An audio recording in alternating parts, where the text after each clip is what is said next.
ulfinna kabajaa abbaa keenya obbo Waaqoo Kadiir bira jirra. Akka kaawunsilii dargaggoota magaalaa Roobeetti wanni isaan irratti raawwatame hedduu nu gaddisiise. Waan dalagamuu hin qabne dalagamee ulfinna kabajaa manguddoota wajjin eessumman isaa wajjin obbo Waaqorra ammootuu dhahutti jirra. Kanaan wal qabsiisee manguddoonni illee waan jedhantu jira.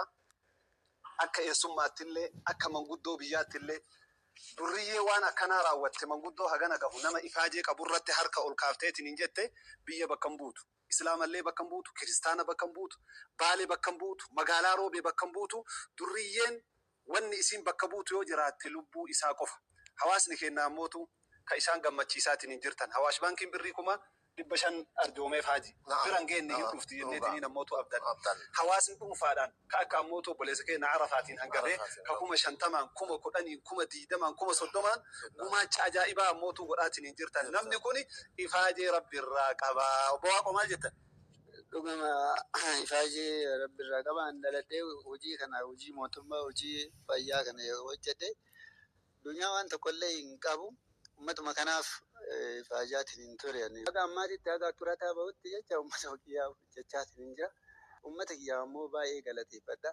Ilmi kiyya bara 2018 keessa yeroo daangaadhaan walitti bu'aniitiin du'eetiin hin jedha jecha akka ammaatitti sammuu keessa nutti jira guyyaa guyyaatti.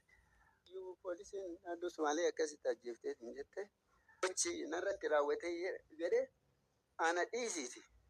Anaafi miti nama kamiifayyuu hin mala.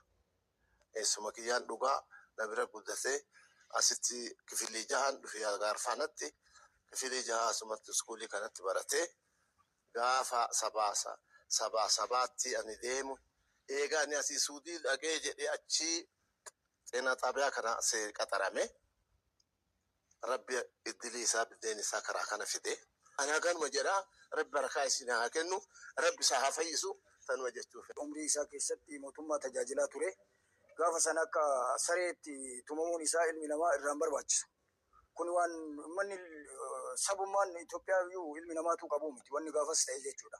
Wantoota akkanaa kanarraa namni ofii tiisuu qaba. Kun ammoo Baaleen illee ijoollee dargaggoo Baalee illee bakka bu'u. Ammallee dargaggoo Baalee illee kanuma itti dhagamee itti gaafataman dargaggoo Roobee Sheek Sa'aad Aliyyi waan kana argitee itti dhagameetiniin ulfinna isaanii kana nu bakka bu'u dargaggoo Roobee bakka bu'u uummanni akkasitti ilaalu Baaleen illee Oromollee saba kamiyyuu bakka bu'u jechuudhaan ulfinna kana isaa qabannee dhufnee kunoo biddiliibsii itti uffifamee jira. Kun ulfinna isaati jechuudha. Manguddoon akkana kabajama malee salphachuu hin qabu. Gara biriitiin ammoo iyyuu gocha san argitee gocha suukaneessaa ba'e san poolisiin magaalaa keenya poolisiin magaalaa Roobee qajeelchi poolisiitii fi ajajaan poolisii magaalaa Dooshee Walasheellee hordofanii waan kana godhuu isaaniitiif baay'ee itti gammanna. Poolisiin illee nu boonse bakkatti yakkamtoota san to'achuun isaatiin itti gammanna. Ammallee of durallee akkanumatti poolisii jechuun akkanaati. Kan uummata isaa waliin dhaabatu kan nama miidhame immoo argitanii dafee dhaqqabu. Qaay masqalii jechuun poolisiin argitanii lubbuu uummataatitti kalaa'ee jiraata. Baay'ee isaan galatoonfannaa wayita miidiyaan addunyaa marti bakkatti deebii kennaniif jechuudha. Yeroo baay'ee namni buufata konkolaataa keessa jiru seeraan ala tarkaanfata. Of duraafillee wantoota kana poolisiin keenya ammallee taanaan mannaaraa san qulqulleessuu qabu. Nama biyyaan taane nama amma argitee taariif waan adda addaa uummata keenya irratti miidhamaa bakka san manguddootu dhaqa. Bakkee imalaati. Hospitaala nan qatan. Buufata konkolaataa nan qatan. Argitanii bakka uummata tajaajila kennu kana ilmi namaa nan qatu. Keessattuu namni dadhabaan miidhamaa bagarbuu isaanii Rabbi nu baasee dargaggoota Roobee illee bakka bu'u, ka Baalee illee bakka bu'u, ka Oromoo illee bakka bu'u, ka saba kamiituu bakka bu'u namoonni waan akkanaa dalagan. Kanaafuu galatoomaa jennaani. Dargaggoo magaalaa Roobee bakka bu'uudhaan iddoo miidhamaa obbo Waaqoo Kadiiritti argamu. Kuni kabaja guddaadha kennaas fidanii dhufanii. Haa ta'uti ammoo uummanni kana duuba jiru deeggarsa guddaa gochaa ture. Akka jalqaba miidiyaa irratti bahee wanni sun uumameeni isaan iyyan hawaasni guutuun uummata gammoojjii Baalee ta'ee kan naannoo Itoophiyaa guutuu Oromiyaa keessa jiru uummanni biyyattiidha. Akka dhaga'een hirmaannaa bal'aa taasisee yaamicha kana hawwaatee jira. Maqaa kennaan ni galatoonfannaa jechuudha. Assalamu alaikum warahmatullahi wabarakatuh. Hordoftoota badhaadhii warra jirtanii magaalaa jiraatanii siin jira.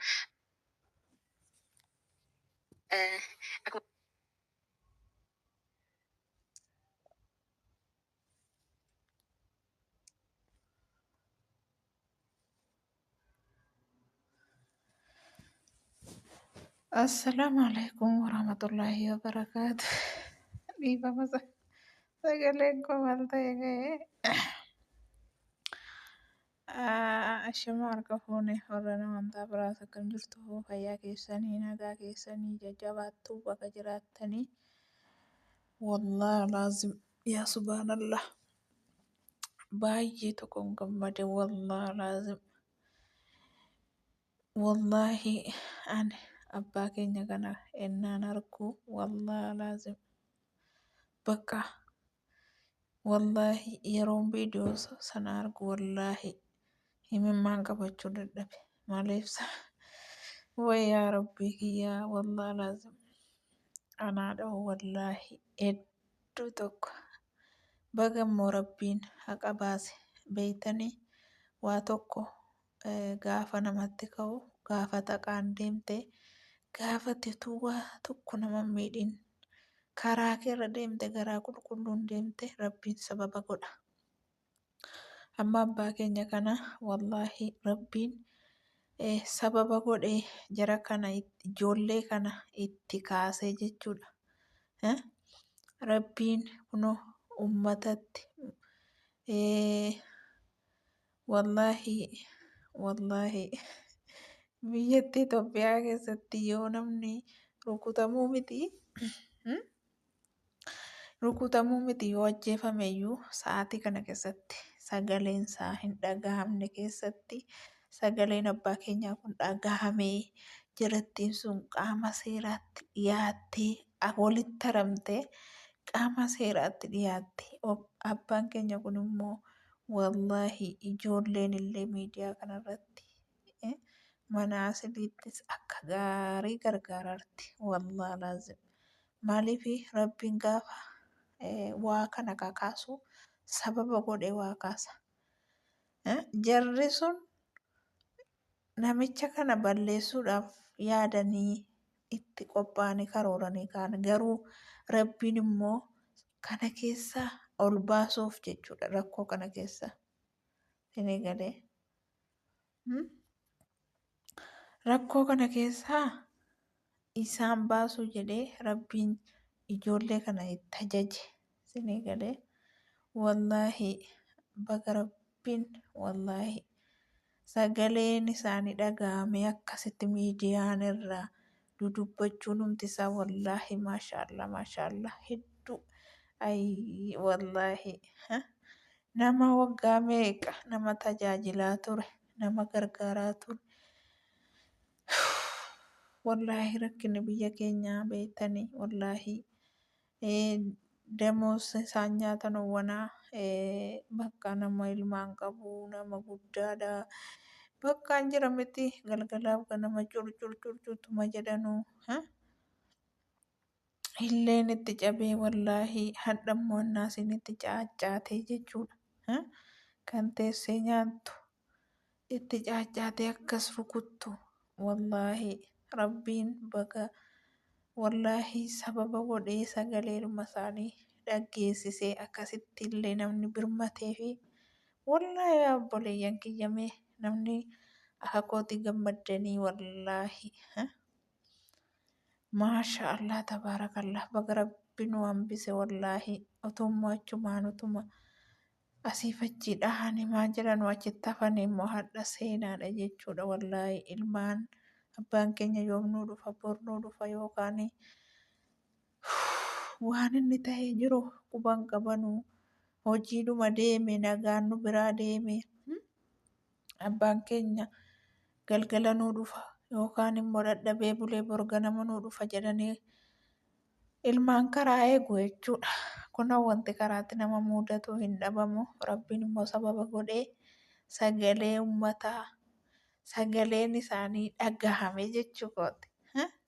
Akkasitti hadha kun abbaan keenya kun kofalanii gammadanii wallaalaa rukuttaan kaleessa isaan rukutaman hadha sadarkaa kanaan kabajaaf jaalalaan jechuudha. Namni akkana yaa'ee fi jechuudha namni birmatee fi wallaahi ijoolleen sun qabamtee rabbi si'a qabu. Harki isaan dhoofte kana abbaa keenya dhoofte wallaahi qabattee waan nyaatin. Harki isaan akkana rukutte kun wallaahi ofiisiiti immoo harki si afaan hin gahin jenna malee wallaahi wanti jennu hin jiru. Wallaahi waahin biyya keenyaa kun sa'aatii kanatti sagaleen namaa ukkaamame wallaahi abbaan keenya kun hedduu caarraa qabeessa wallaalaa mee ilaalame meeqatu ajjeefame meeqatu du'e karaa irratti jechuudha dhiigni isaa dhangala'aa namni waa tokko bakka rabbiin jechuudha wallaahi rabbiin sababa godhee kunoo wallaahi sagalee isaanii dhaggeessisu jedhees rabbiin sababa godhee akkasitti rabbiin abbaa keenya kana olluu baasee kunoo rabbiin nu hambisee akkasitti illee gammadanii kofalanii sagalee sabuuwwan hadhammoo kofalanii isin wallaahi maashaallah tabarakallah baga rabbiin moo hambisee wallaahi waa meeqan qaba jedhanii ilmoo koona duraa eessarratti ajjeesee moo bara meeqa jedhanii wallaahi garaa nama nyaatanii munkinowwan sa'aatii sana ayitoolmi koona bira jiraatee sila akkana namni natti hin taphatu jechuu danda'ani waa hedduu namatti dhaga'ama gaa way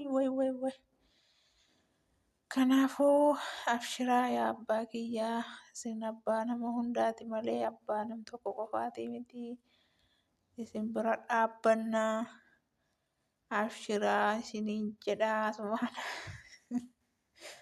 yoom dhagaan yoom arganii viidiyoo koo kan yoo akka carraa dhageessan abshiraa isiniif jirraanuu ilmaan keessanii isiniin jenna gaa hordoftootaa fi kabajamtoota koo laayik sheer sabiskiraayib godhaa viidiyoo kan kommona ilaalaa jirtanuu isinis.